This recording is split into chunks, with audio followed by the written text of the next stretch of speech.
And welcome to another edition of Oxford News This Week. In this edition, summer coming to a quick end and some of the events associated with it. In our Behind the Lens segment, we'll just call it Master of All He Surveys.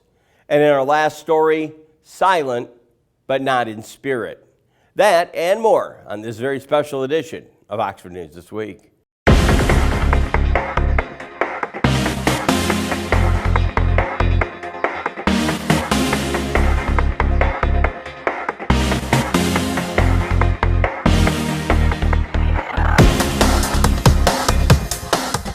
And welcome back to this edition of Oxford News This Week.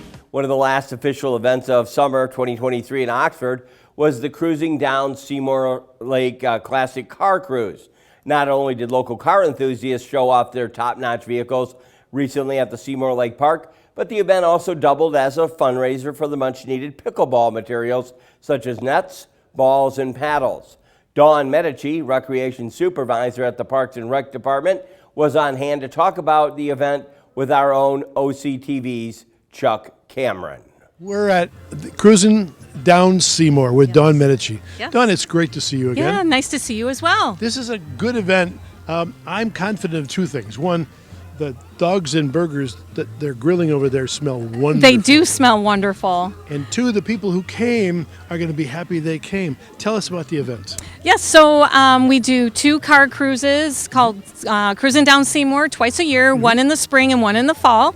And we pick something that's of importance to us to try to fundraise for. So we have chosen this fall to fundraise for Pickleball Project, and we're looking to raise funds to help improve the universal courts for pickleballs. Currently, like for an example, our pickleball lines are the same colors as our tennis court lines, so they blend together. So we're looking to help raise some funds to maybe get the pickleball lines repainted, and then maybe some new nets. So there's a variety. We have a big wish list. A big wish list. And we're continually applying for grants, and hopefully we'll get a grant that will help take care of the majority of it. But in the meantime, we're trying to fundraise just to help get that kitty going.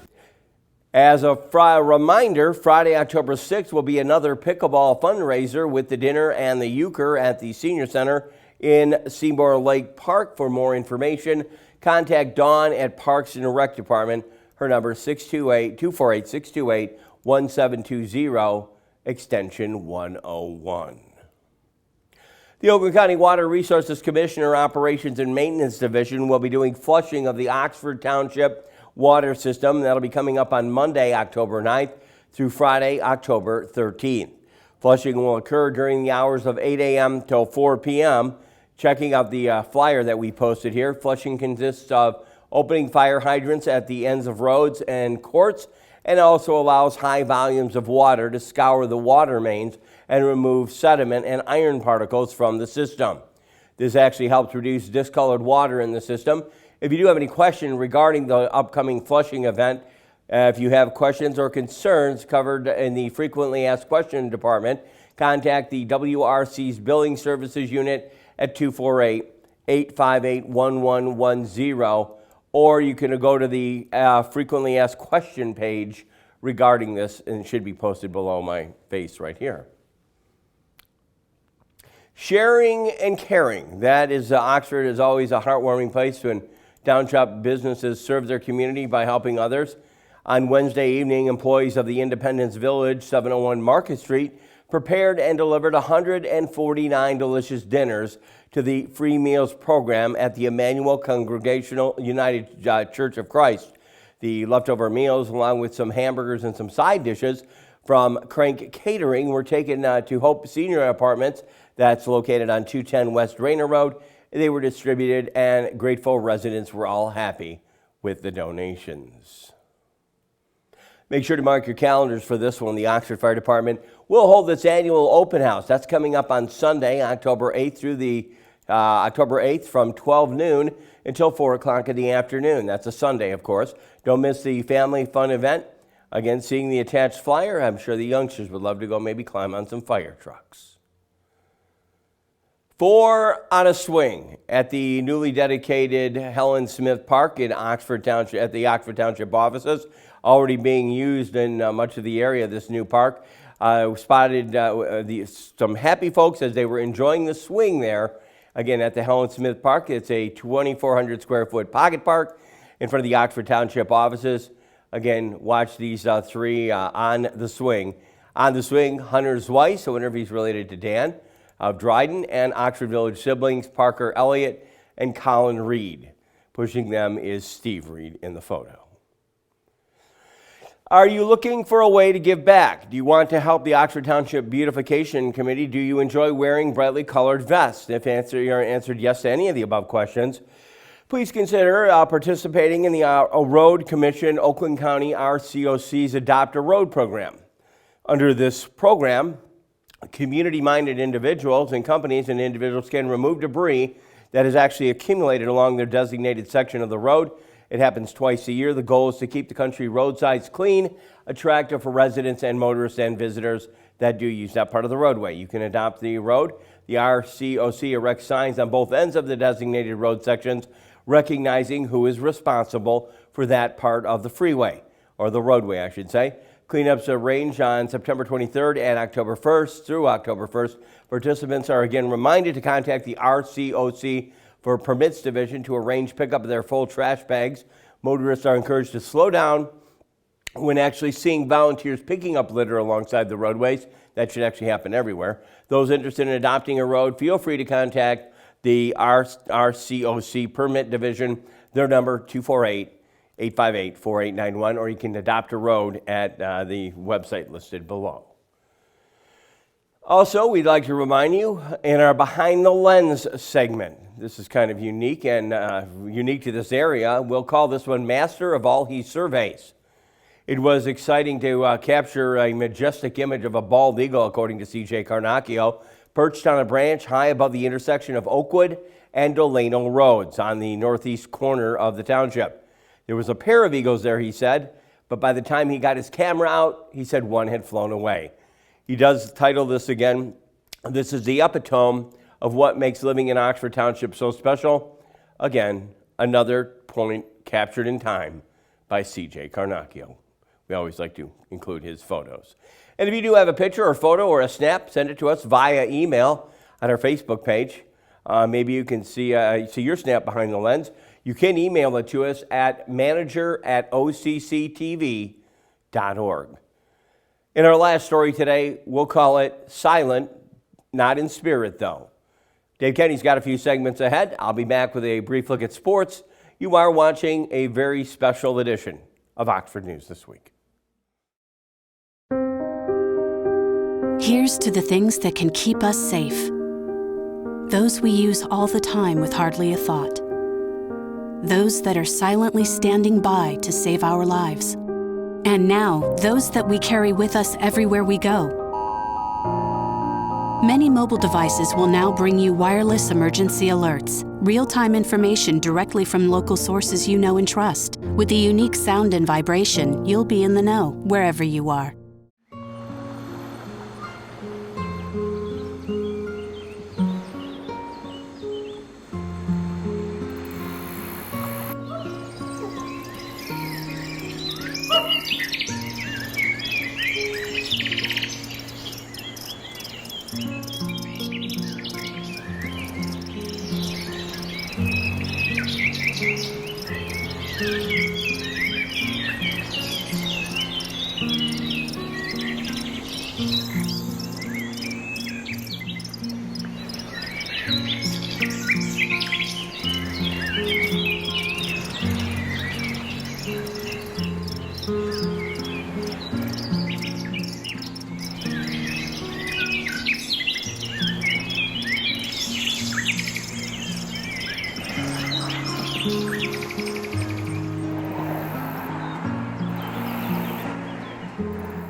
Welcome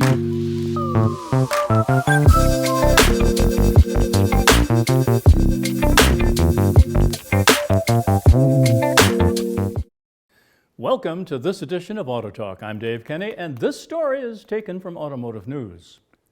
The Insurance Institute for Highway Safety, or IIHS, slapped each of the 4 minivans in the U.S. market with less than acceptable ratings in its new moderate front overlap crash test, which places a higher emphasis on backseat safety. The Chrysler Pacifica, Kia Carnival, and Toyota Sienna received IIHS's marginal rating, and the Honda Odyssey was rated poor.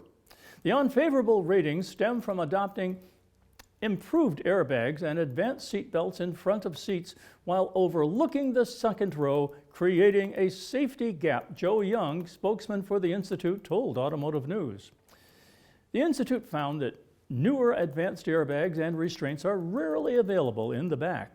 While safety has improved in the front seats, there has been a comparative increase in the risk of fatal injury for belted second-row passengers, according to research conducted by the Institute.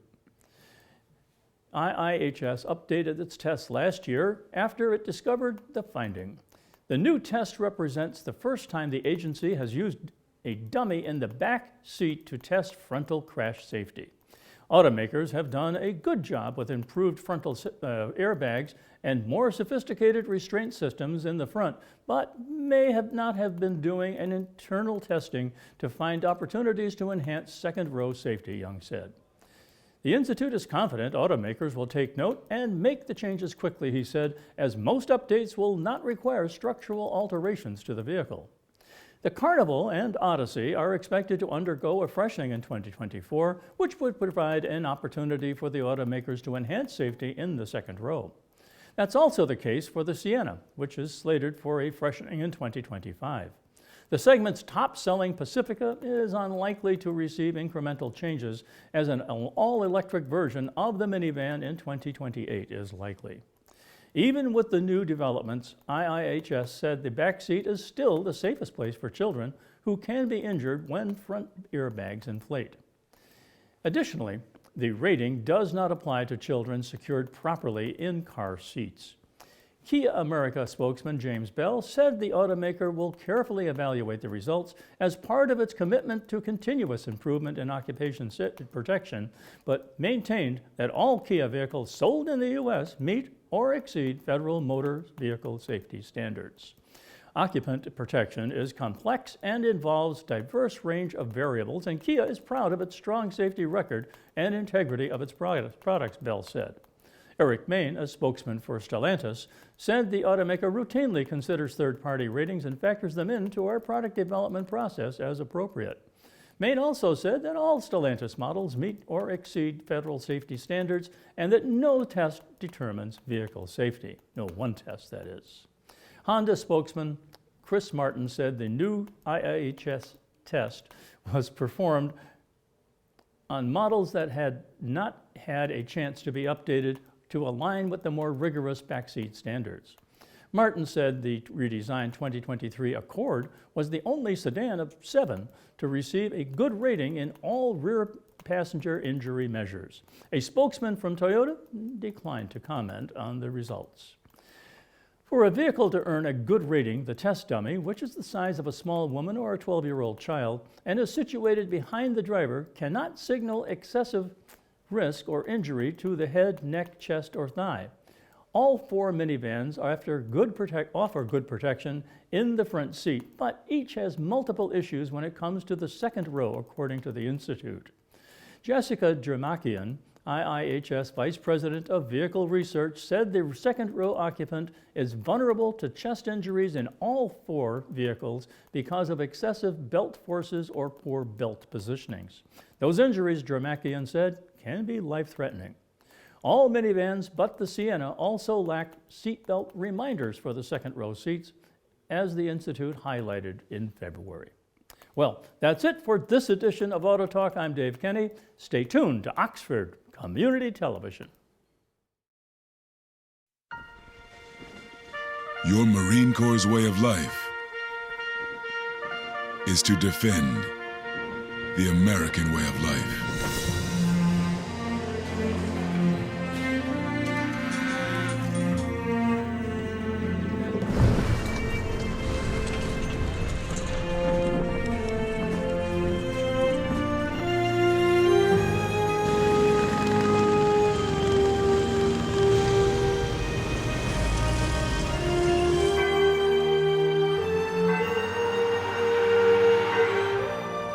every day. No matter where we serve,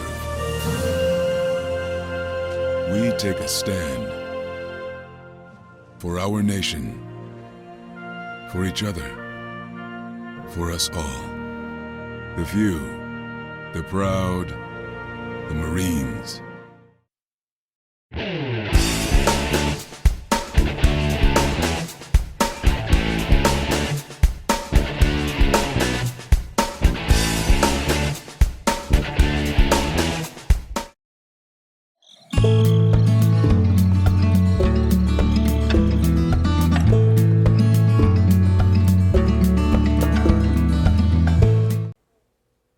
Back with you on a look at sports. This game can actually be viewed on OCTV. And again, you can't win them all, but as even the coach would probably say, you can learn from a lot of the mistakes that might have been made.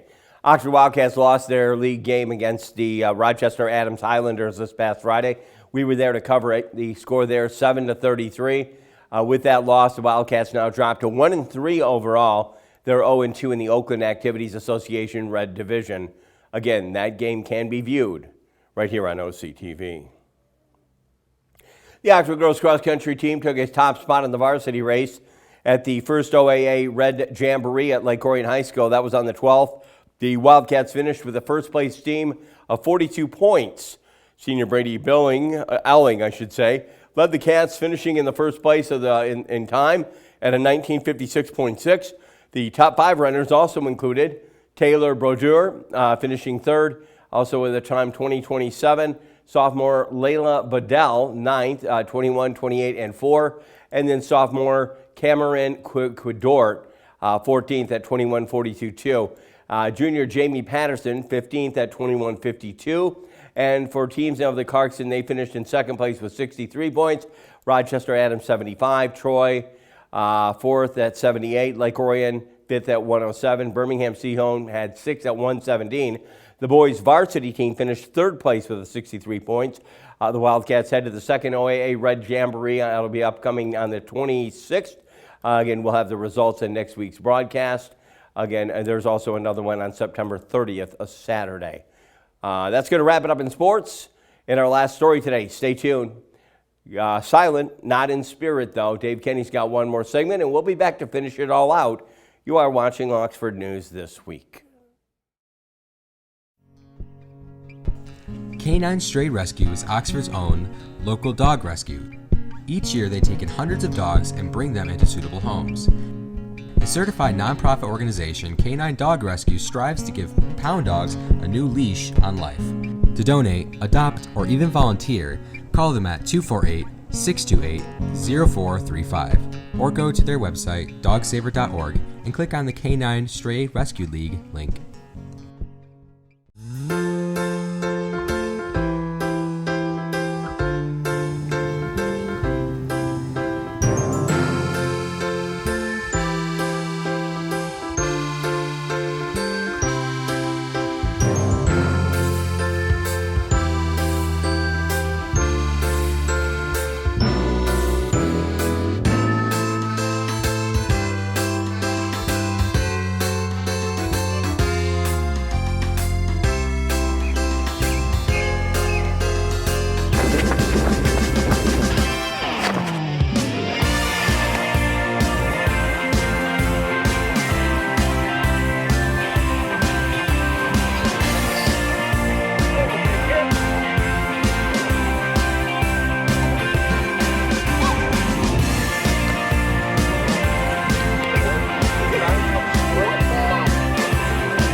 Hi everyone, I'm Bill Lansdowne, retired chief of the San Diego Police Department.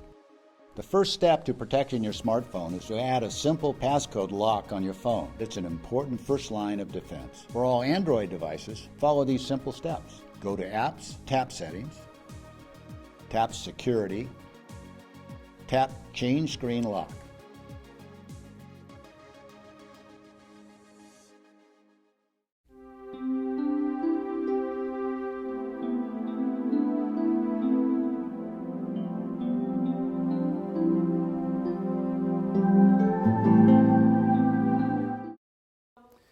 Welcome to Science in the News. I'm Dave Kenny, and this story is taken from New Scientist. Several countries, including the US, Canada, and the UK, have approved new COVID-19 booster vaccines targeting a more recent variant than boosters used last year. Here's what you need to know. The boosters, made by Moderna and Pfizer, consist of an mRNA recipe for making the spike protein of the XBB.1.5 variant of the SARS-CoV-2. The spike protein protrudes from the surface of the virus and plays a part in infecting cells. Newer variants have changes in their spike protein that help them evade the antibodies we have to older variants. The boosters stimulate our immune systems to produce antibodies to the new versions of the spike protein.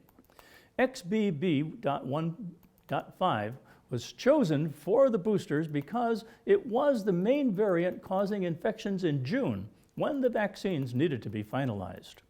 It has already been largely replaced by yet more new variants, but most of these are closely related to XBB.1.5, so the boosters should still produce excellent protection. And what about the new BA.2.86 COVID variant? BA.2.86 is an emerging variant with lots of changes to the spike protein, so there has been some concern about the extent to which it can dodge the protection from the vaccine or previous infections. However, an initial study released last week shows that the XBB boosters should work well against the BA.2.86 variant too. Why do the boosters no longer contain the original version of the SARS-CoV-2 virus? Well, last year's COVID-19 boosters contained a mix of mRNA coding for the spike protein from the original virus and that of the BA.4 and BA.5 variant. Studies suggested that these bivalent boosters were less effective than they might have been because including the original strain tended to make the immune system rev up its previous response instead of focusing more on the newer variants. So, this year's boosters are monovalent, only containing mRNA for making the spike protein of the XBB.1.5. Who should get a COVID-19 booster this autumn? Well, the recommendations vary from country to country. The US is recommending boosters for everyone over 6 months old, but most other countries are only targeting high-risk groups such as those over 65. And when will the boosters be available? In the US, the 2023 boosters are becoming available from September 18th on. Well, can you get a flu vaccination at the same time as a COVID-19 booster? The answer is yes. A study last year suggested that people's reaction to having both can be slightly stronger, so you might feel a bit more tired or have a worse headache than if you only had one. But on the plus side, you get it over and done with in one go. And finally, what about RSV vaccines? RSV, or respiratory syncytial virus, is a common virus that causes cold-like symptoms in most people, but can be deadly in very young or very old. An RSV vaccine for people aged over 60 was approved in the US earlier this year for the first time and is now available in some other countries. Well, that's it for this edition of Science in the News. Stay healthy. I'm Dave Kenny. Canine Stray Rescue does just that. Rescue stray dogs for new families. But they need your help. Become a volunteer at Canine Stray Rescue League of Michigan. Take dogs for walks, help them socialize with others, and help them get adopted. Fill out an application and help a family add a new member today.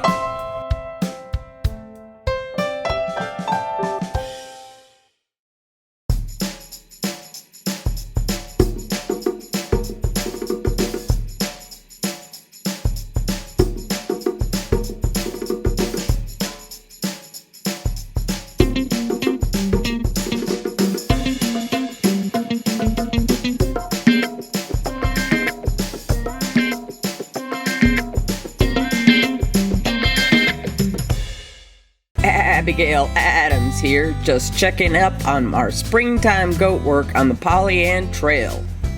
What's that? Trash on our beautiful trail? Oh, that makes me so happy. We've got so many trash cans all over the trail. It's a beautiful day on the trail, but oh no, this could end badly. Wow, that sure was nice. Folks know not to hog the road. Even goats share. Hey, that gets my goat. Where are you going? Even I have to be out here on a leash. You sure are a nice dog, but stay away from those weeds. I'm gonna eat them later. What a beautiful gift, our Polly Ann Trail. I've got to hit the trail. I hope you will too.